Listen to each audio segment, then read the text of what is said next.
Hey there again, my friends. Welcome to Section 4 of our Facebook Remarketing 3.0 video training. Additional tips to consider. In this section, we are going to close this training series by discussing what works and what doesn't for Facebook remarketing, as well as by answering some of the questions that you will find yourself asking while you advance in your remarketing efforts. Here's a summary of what you will find in this section. Do's and don'ts, premium tools and services to consider, shocking case studies, and frequently asked questions. So, let's start by taking a look at the do's and don'ts of Facebook remarketing. Do's and don'ts.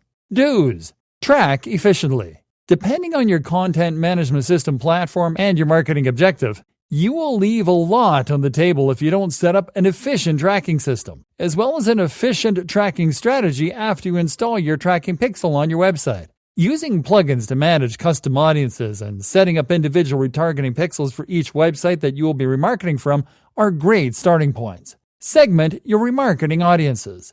Segmenting audiences into specific landing page visitors, blog readers, and people who have abandoned your shopping carts, to give you a few examples, is a great way to avoid remarketing to everyone the same way. Exclude converters. Remember to exclude people that have converted from your campaigns after they have completed the target actions. Set up a remarketing funnel. You have to set up a remarketing funnel to move your targets from one step of the customer journey to the other by setting up different remarketing campaigns with different objectives. That way, you would be moving your customers from awareness to consideration to purchase efficiently. Match offers with qualifying audiences. You have to match the right type of audience with the right type of remarketing offer. For example, you can retarget visitors that have spent some time reading your material with a free ebook, but you shouldn't retarget them with a sale. Bid less for non-converters. Non-converters are always going to be a valuable asset, as long as they keep coming back, but make sure to not overbid on them. Keep an eye on your ad frequency. The highest ad frequency on Facebook remarketing campaigns should be kept at 1 to 3 views, up to 10 views maximum, as that is when the click-through cost will increase. Split test. Make sure to test out 2 or more variations of the same adverts, each one with different assets, and then look at the results to see which variation performs better. Then keep optimizing it accordingly.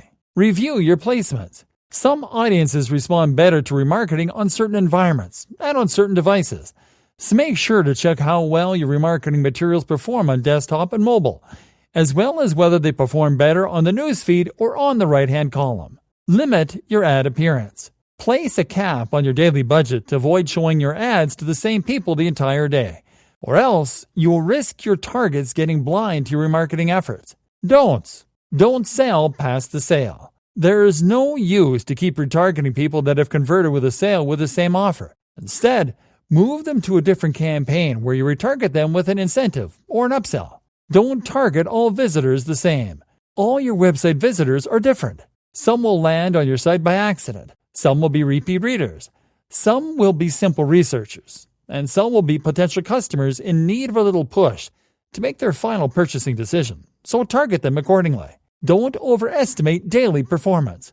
Daily performance is not an indicator of remarketing success, as there are many factors that can contribute to or affect your remarketing efforts. And some leads can take days or weeks before they engage with your remarketing or convert. So make sure to analyze your performance over time instead. Don't ignore high-selling seasons. You have to prepare season-specific remarketing material to retarget people during national festivities, the holidays, and worldwide spending sprees such as Black Friday. Don't be repetitive. Don't show the exact same adverts to the same people all the time, as this will cause your marketing to lose value. Don't ask for useless lead info. Don't ask for useless personal information such as phone numbers or addresses to your targets in the consideration stage if it doesn't make sense to your offer. For example, only ask for a first name and email address to people whom you are offering a free ebook to. Don't stop your campaigns too early. We've seen many marketers stop their campaigns when they don't see a sale on the first day. Keep in mind that, like we said before, most targets can take days, even weeks before acting on your remarketing. So be persistent. Don't rely on external analytic tools. Most external analytic tools such as Google Analytics will give you unreliable data about your Facebook remarketing. So it's okay to always check your metrics using the Ads Manager. Don't retarget highly niche audiences. Highly niche audiences are not likely to respond to remarketing because the people in such audiences are already the ones looking after the niche offer in question. In fact, Facebook won't allow you to retarget certain audiences when they're too narrow. So take that into consideration. Don't overuse static ads. It has been found that remarketing campaigns work best when they serve a combination of dynamic ads, such as video ads and carousel ads with static, single image ads. So take your time with your ad creatives.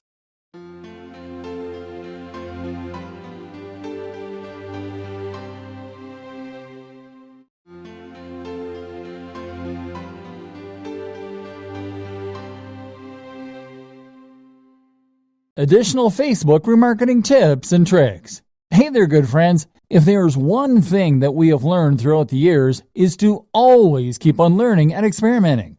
The only caveat of trying and experimenting is that you have to fail a lot along the way in order to find out what works and what doesn't. The good thing is that you discover lots of high-level tricks that you wouldn't have been able to find anywhere else otherwise. Here are some of the best tips and tricks that have worked for us over the years. Remarketing to specific landing page visitors. If there is one constant that you see across Facebook remarketing campaigns, is that they tend to target website visitors too broadly.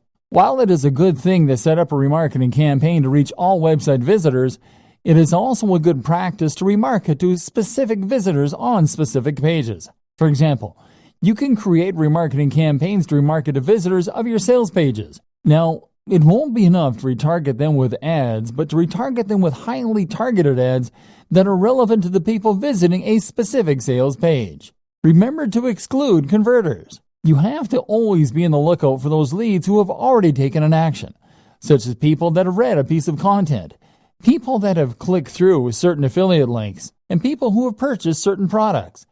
Once you identify those converters, you will have to exclude them from the campaigns where you were originally retargeting them on, and to add them to a different campaign with a different objective to drive a different type of conversion from them, which leads us to our following tip. Add a re-engagement stage to your remarketing funnel. The beautiful thing about Facebook remarketing is that it doesn't have to end after you have converted leads. However, you will see lots of remarketers neglecting leads after they have converted, thinking that they will come back on their own. The truth is that very rarely will they come back on their own, unless they are brand ambassadors or repeat customers. That is why you have to add re-engagement as the last stage in your remarketing funnel. What this means is that you will have to retarget leads with different remarketing campaigns after converting them on a previous campaign. Always split test your remarketing ads. We recommend you to create different variations of the same ad under the same campaign to track how they perform when targeted at the same audiences. This will allow you to optimize your remarketing ads based on what works best and to drive more conversions from that effort. Integrate your email marketing efforts with your Facebook remarketing efforts. Email keeps on being one of the most effective online marketing methods. And what better way to leverage its power than by integrating email with Facebook remarketing? Facebook allows you to import contacts from MailChimp, so you can simply sign up for a free MailChimp account, set up your mailing list there, and then to use the customer file option when creating a custom audience to import your subscribers to a custom audience on Facebook.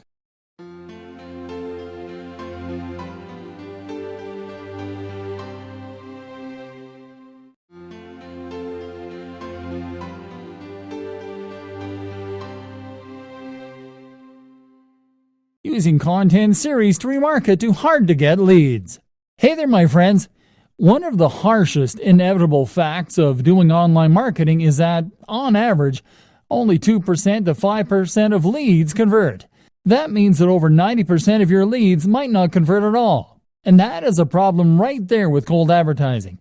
You have to be willing to sacrifice a good chunk of your marketing budget on a non-converting 90% in order to reach the qualified 5%. Hopefully by now you know how to take care of non-converted leads with remarketing. And we are glad to tell you that we are about to teach you an incredibly effective strategy that will boost your Facebook remarketing performance. This strategy is the creation of content series. Content series are a linear series of content that are distributed as episodic content. Content series work well because they allow you to capture the attention of uninterested leads in incremental steps. Content series work on any niche and with any type of content, and you will simply have to pull data from your finished remarketing campaigns to know who to retarget to with a content series. Getting started. You have to start by devising a funnel to deliver your content in incremental steps until you are able to deliver a conversion. Normally, these funnels are separated into 3 stages: attention, consideration, and conversion. In the attention stage, you will simply have to target a non-converting lead with a remarketing ad offering them access to a non-gated piece of long-form content, which you can do with a clickable single image or single video Facebook ad. This will capture the attention of your non-converting lead with brand recall. In the consideration stage, you'll have to retarget a non-converting lead with a second piece of premium content that is divided into 2 parts. The one that you will give access to in this second stage is the first part of the content. You can gauge the interest of the non-converting lead in this stage by setting up a conversion event through your remarketing pixel in the page where this content is served to your non-converting leads. Finally, in the conversion stage, you can include an opt-in form at the end of the page, where the first part of the content is, as well as to set up a remarketing ad with an opt-in form to retarget leads that do not convert on that page in order to get this lead to convert. It will work because this final piece of content is a gated piece of content that the non-converting lead can access by opting in with their email address. An example of this would be if you had an ebook for sale and you see that there are people that visit the sales page for that ebook on a very regular basis, yet they don't buy it, and they don't even opt into your email list to receive updates for the ebook in question. What you have to do then is to create a content series that closely mimics the content of the ebook to make non-converting leads to think that you are releasing the material periodically for free. Then ask them for their email addresses before they can access the last part of the content series. And then start remarketing to them right to their email addresses. Release content 3 times a week: on Tuesdays, on Thursdays, or on Fridays. Finally, on Saturday, release the final piece of content, but make it half the content that you have already published. Once leads reach the final part, send them to a landing page where a summary of the remaining content is presented in bullet list format. Then send them to a white paper landing page after they sign up, and send them the rest of the content through email once they sign up. In any case, here is a summary list of the elements worth relying on when setting up a content series the right way. A blog post dedicated to a piece of content related to the product that hard-to-get leads are interested in. This section needs to be delivered on a 3-part basis. A landing page where to send them to once the final piece of content is delivered. Remember that this landing page summarizes the final aspects of the content in bullet list format. A white paper landing page to offer them a freebie with the remaining content in exchange for their email address.